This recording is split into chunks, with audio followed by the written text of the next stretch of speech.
Welcome back to A Closer Look. My guest today is Alicia Phelps. She is the Executive Director of the Northeast Tennessee Tourism Association. As we said earlier, you cover 8 counties in Northeast Tennessee, so you're heavily involved with tourism and those locations that are all scattered out through our area. Yes.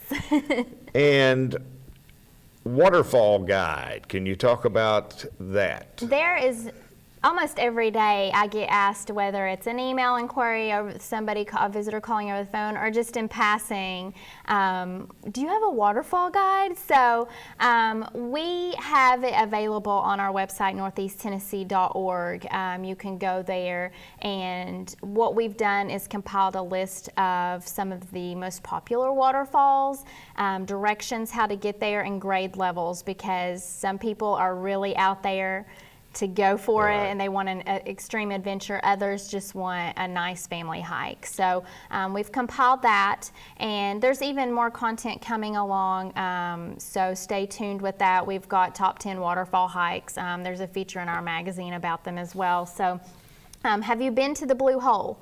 I have not. That in Stony Creek of Elizabethton area, you know, and just an advisory, please be careful in these areas because, you know, rocks can be slick, and but the Blue Hole it's really pretty. It's almost, you're like, am I really here in Northeast Tennessee? I mean, you almost feel like you're in a tropical, you know, environment. Now, how long does it take to hike up to that? Blue Hole is very accessible, and there's 4 waterfalls located in that proximity, and you get off there at the exit for Stony Creek in Elizabethton, and you can easily access it. Another one, I've not been here, but Dennis Cove Falls.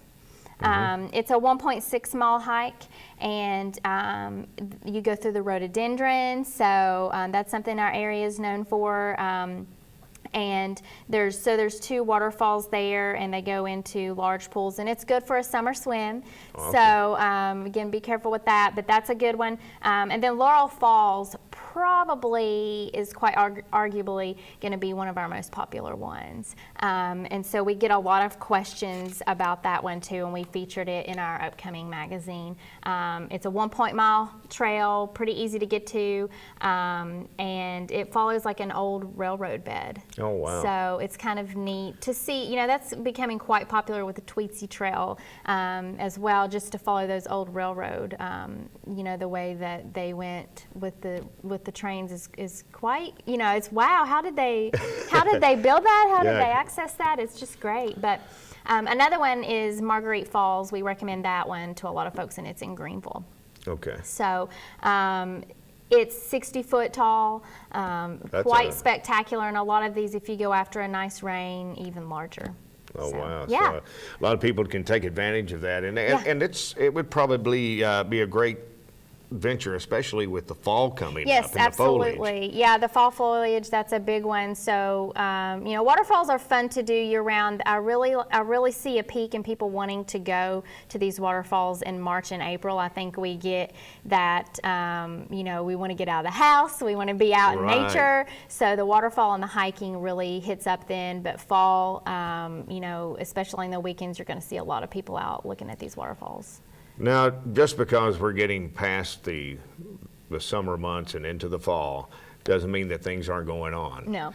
So you've got a lot of upcoming activities that are coming up in October, of course. Yeah. Lots of people flow to our area because they love to look at all the changing of the leaves and everything that's involved there. So when the leaves start changing, you know it's festival time in Northeast Tennessee. Right. Also football time, but coming up, we have the National Storytelling Festival. That is world renowned. We see folks from all over the world and country coming in for that, and that's always the first full weekend in October. Same weekend is the Unicoi County Apple Festival. So we see a lot of our local folks coming in for that one, coming back into town, used to live here, and they'll go to both festivals. You know, that one, I think they're in their 40th year, perhaps, and that one is huge. Vendors from all over, handmade items, and of course it revolves around apples. So. That's a fun one. Kingsport has their Oktoberfest event too, and then moving in, the Hancock County Fall Festival in the Sneedville area is a large one, and it just keeps going on until we're in November all of a sudden, and it's winter.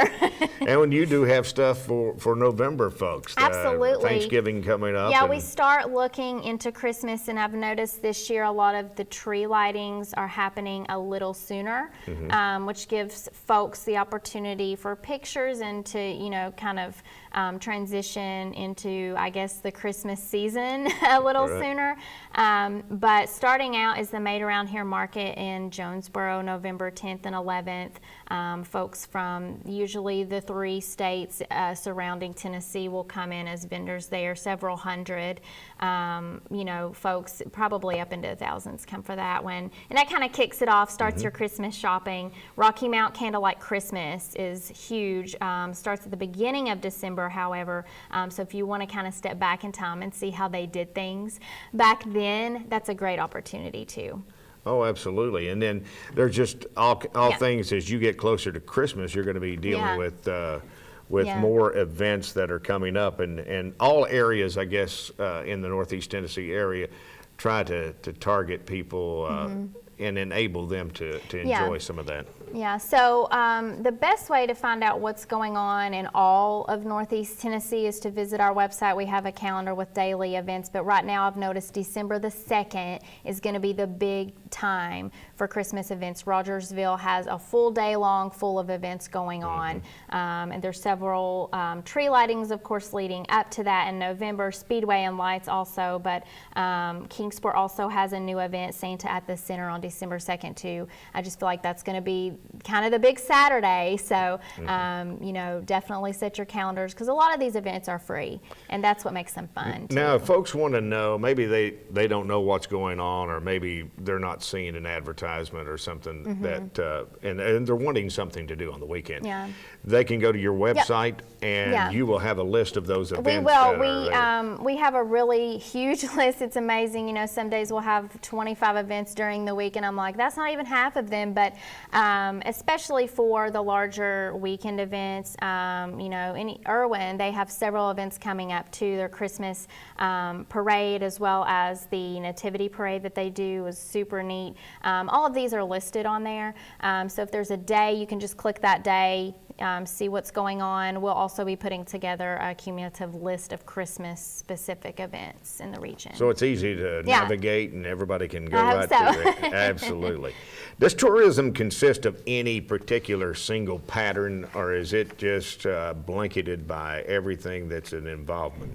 Well, we try to go with what works best for us, what we see in trends. Why are people coming here? What's attractive for them? And one of the things that a lot of folks don't really think about is sports tourism. You know, and Johnson City, Greenville, and Kingsport do a really good job at attracting youth and adult sports events. Johnson City recently hosted the ladies disc golf the world's championship there.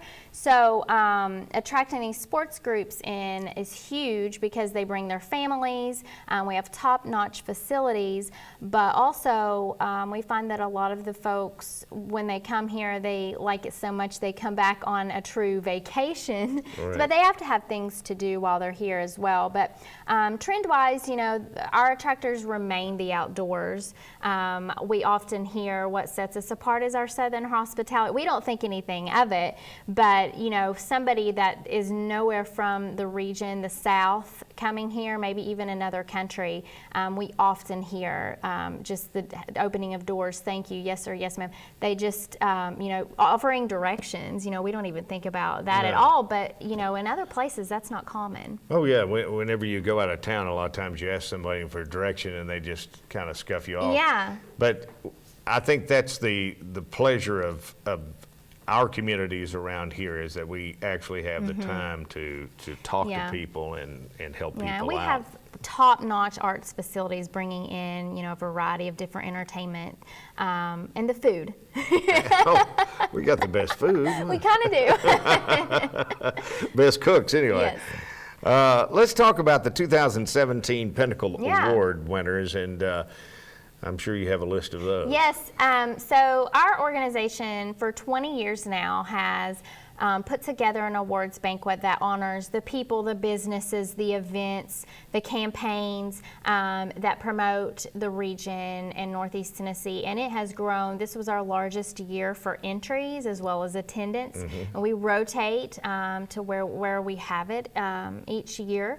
So we were really excited to be a part of that and put that together and just pay tribute to the people that work so hard to keep tourism on top and to make this such a great place to live.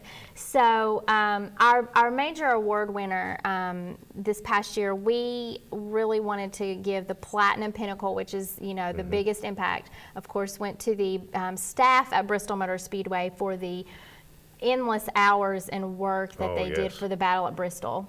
The impact of that event, that was phenomenal for the region. So that went to them.